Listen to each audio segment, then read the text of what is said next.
Welcome back! My name is Caleb Oliver and welcome to my YouTube channel. Today we're going to talk about the book Sell or Be Sold by Grant Cardone. But before we start, just type the word down below in the comment section, sell. That is to signify that you are going to become an amazing salesperson just by watching this video right here. Alright, let's get started.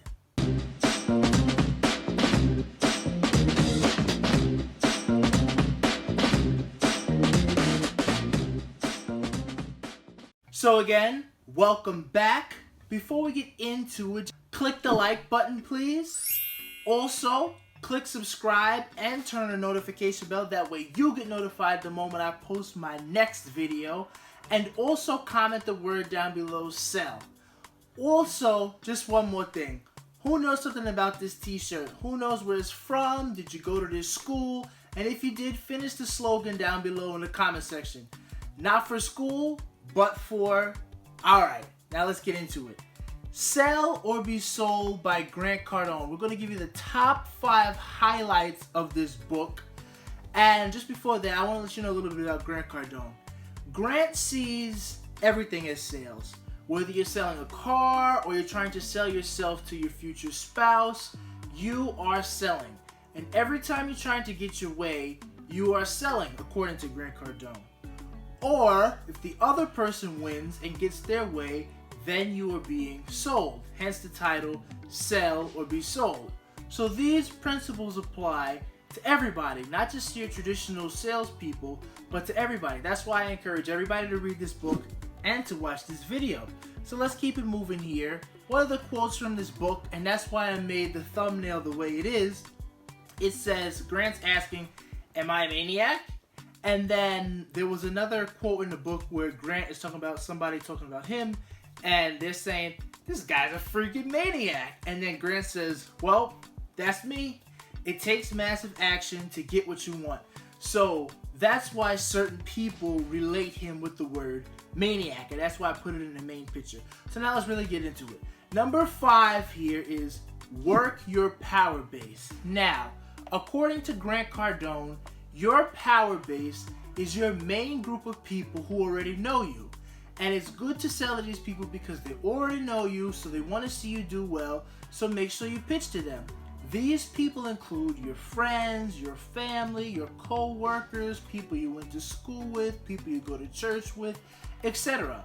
Because these people know you, they want to see you do well, so they will support you in your endeavors, in your business. So don't overlook them. Oftentimes we say, oh, no, I'm not going to look at them. Or you're going to cold call a list of 100 people you don't even know. But do not overlook these people that already know you. They are of high value to you.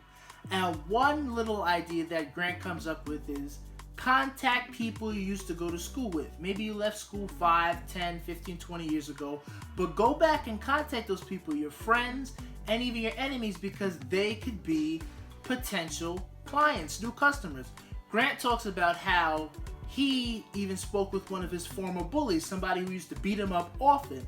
And after some years passed and they talked and apologized, whatever, they kind of became kind of close and friendly. I'm not sure if it actually turned into a sale, but what it did turn into was a good relationship that can then end up in a sale. So that's a really good tip he gives there.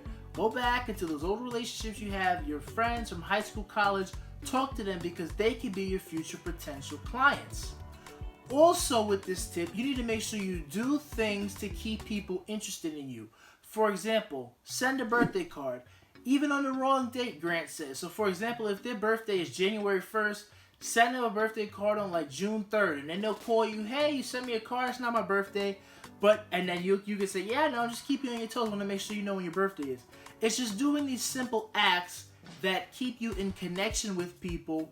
And then that connection can eventually lead to a sale. You can also just call them on a regular basis, check in on them, see how they're doing, keep the relationship nice and warm. That way when they are ready to buy what you're selling, they will consider you because you've kept them in mind so much. Also, this last tip here leads into number 4, and that is invite them to dinner or any meal. Say, hey, I have some free time, you want to come to lunch with me, we'll talk, and then they can come to lunch with you, and then bam, you have a client there. So be sure to keep that in mind. Now we have number 4. Number 4 is meals equals deals. So what this means is Grant Cardone sees meals as an opportunity to network and get deals. In his words, you won't make any money eating with your coworkers. You also won't eat any money. You eat money. You also won't make any money eating by yourself. So he encourages you to go out and have lunch with somebody. Call up somebody, have lunch with them, set up a lunch date or so, and while you're eating, you can also be making contact with a potential customer. And he realized this after he was having a lot of lunches with his coworker Gene. He says in the book he used to hang out with his coworker Gene, but one day he realized, hey, you're never gonna buy from me. I should go out with somebody else for lunch who's actually gonna buy from me, see if I can make some money. So that's a big tip from him. Also, Grant even does this with his wife. He mentions how he can't even remember the last time they just had a simple dinner date, the two of them, because they're always on business dates, and this works well with them in their couple relationship. It's Grant, his wife, his potential customer, and their spouse. That way the four of them, they talk, they have fun, and then by the end they may be doing a business deal, they may be closing a deal. Now this is a little extreme, not everybody wants to go out and turn their dinner date into a business meeting, but this works really well for Grant and his wife, so it could potentially work well for you and your spouse as you're out and you're trying to make deals, but also eating a really nice meal. And in conjunction with this, Grant also says that for 30 days, it's just a little bonus tip, but it works. He says for 30 days, you should go to the same restaurant to get exposure. What you're doing with this tip here is you're trying to get exposure. You want the waiter to know you, the bartender, the busboy, the regulars who attend this restaurant. You want them all to know you. That way when they know you, they're more inclined to buy from you because they know what you sell. And a tip on this is, a tip on top of a tip on top of a tip, is do this at a restaurant that is a little expensive or where people go who have money. Because if they have the money to pay for the expensive food, then that means they're a qualified buyer. They have money to purchase your product. So top tip when doing this. So he recommends do this for 30 days, get to know everybody in one restaurant, then go check out another restaurant and repeat the cycle. Now this brings us to number 3. Number 3 here is ask questions. To the customer, ask questions when you're selling to them. Ask them questions like, what do you want? What do you like? What do you value? What is your budget? When you ask questions like this, you're trying to best serve them. Find out what their needs are so you can best serve them. Don't just pitch to them or sell to them in any general random way. Find out what they want and specifically cater to their needs. For example, Grant talks about in the book how he was with a real estate agent and Grant was trying to buy some property. And Grant was trying to tell the real estate agent what he wanted in the property. But the real estate agent, she kept cutting him off, going with the regular pitch. And he would try again, tell her what he wants, and she would just cut him off, go with the regular pitch. And he got mad, and overall she pretty much lost the sale because she would not listen to what he wanted. All he wanted to say was he wants an amazing view, and he will pay any price for an amazing view in his new property when he comes home and wants to look at a nice view.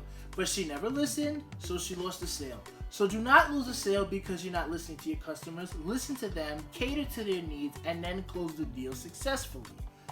Also, be sure to take a genuine interest in your customer because that helps as well. Grant tells another story about this time he was selling a condo to a couple, and he was talking to them for 2 minutes. And he was specifically talking to the wife, but then he realized the husband's not looking at me. So 2 minutes into the conversation, he stops it right in the tracks, and he says to the husband, why won't you look at me? And the husband was like, what? And then he asked him again, why won't you look at me? And then the customer started talking to Grant Cardone, and he started explaining what he wanted in the sale, and then what both the husband and wife wanted in the sale.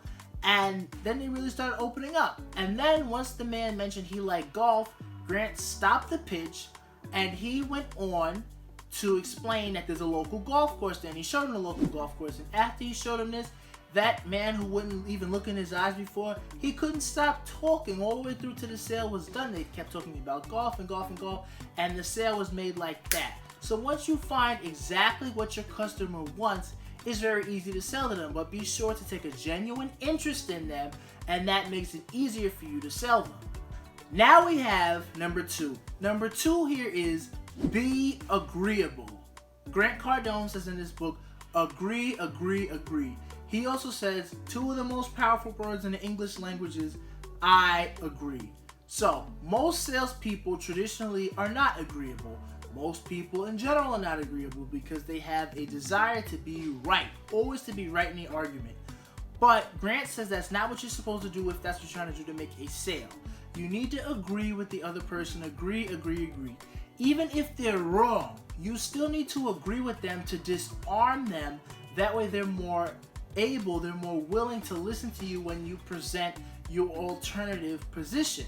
So, for example, Grant Cardone one time was trying to buy a piece of merchandise and he wanted to purchase with cash, but the salesman would not let him. Grant kept saying, I want to pay with cash. The salesman said, no, you shouldn't do that, shouldn't do that, shouldn't do that. Grant was saying that this salesperson was creating a barrier to an otherwise easy sale. So don't do that. Grant says what this salesperson should have done instead was agree, take the money, and then while he was taking the cash, explain why financing was a better option. And in that circumstance, Grant Cardone would have listened to him instead of it being an issue. Even at least consider going with financing instead of cash. But because he kept pushing him away, saying, no, you can't buy with cash, no, you can't buy with cash, he really created a stumbling block. So do not create a stumbling block in your sales process. Listen to what the customer wants, agree with them, and do your best to cater to them so the sale works out in your favor. And now we are here at the big one, number one. And number 3 and number 2 kind of lead up to number 1. They're all under one umbrella, and that is service is senior to sales. So you need to serve the customer. You must put the customer first if you want to get the sale. And an example of this is Grant Cardone when he goes to the gas station. So he says he goes to a gas station that's about a mile away from his house, and it's at one of these intersections. I'm sure you know an intersection like this. There's 4 gas stations, one on each corner, and he always goes to this one specific gas station because of their service. He pulls up, and the gas attendant always comes out, greets him and his wife by name, gives them each a free bottle of water, and then fills their tank all the way up. It is this service that keeps Grant coming back. He said he would not even consider going to another gas station on that corner because he knows he's going to get the service from that one man. So be sure to service your customers because that is how you really get the sale. And then you get return business because once they feel good about you, they're going to return right back to your business. And a little bonus tip that goes with this is people will pay more for better service. They pay more for the service and not the product because Grant Cardone says there's always going to be a lower price somewhere else. But what they're really paying for is you and your service.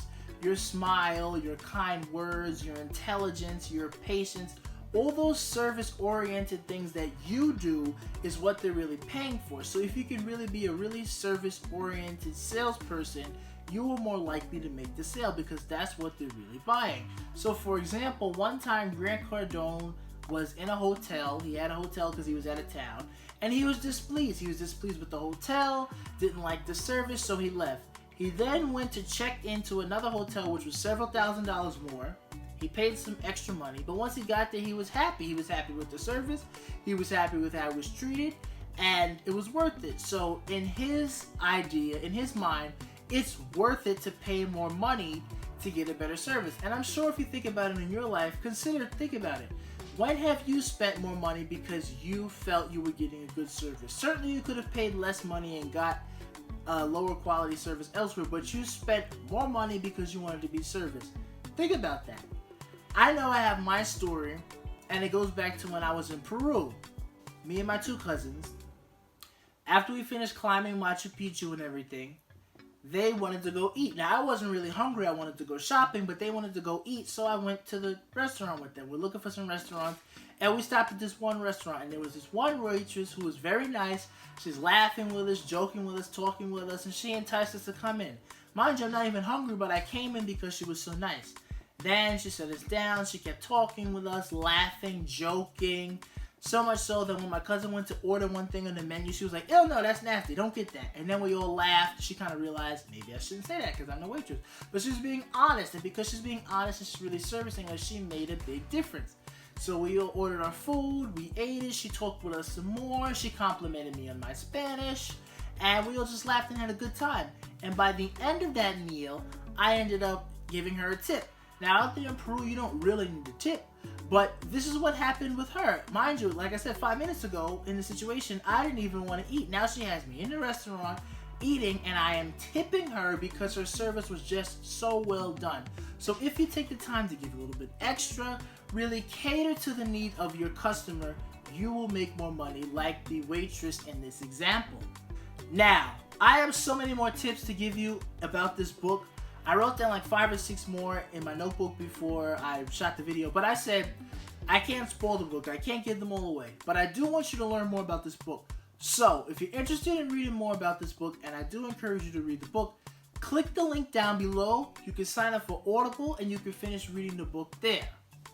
Audible is a great service where you're able to listen to audiobooks. You can both learn and be entertained at the same time, and that's something great to do now, especially while we're stuck in the house. You can fill your mind with some knowledge as you're running some errands around your house, and you'll feel better about it. So again, click the link down below, you sign up for Audible, and you'll be all set. With Audible, you get 1 free audiobook every month, and you also get 2 free Audible originals each month. Now, I am an Amazon affiliate, so I will be compensated, but at no additional charge to you, so you can sign up if you like to. If you don't want to sign up, that's okay too, but I highly recommend Audible. It is a great service.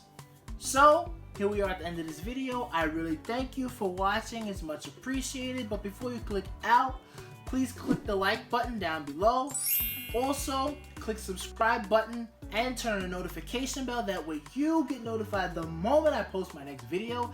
And also comment the word down below, sell, because you are now an amazing salesperson because you watched this video here and because you're going to sign up for Audible down below in the link description to then listen to the rest of this book. Alright, thank you for watching and I'll see you next time.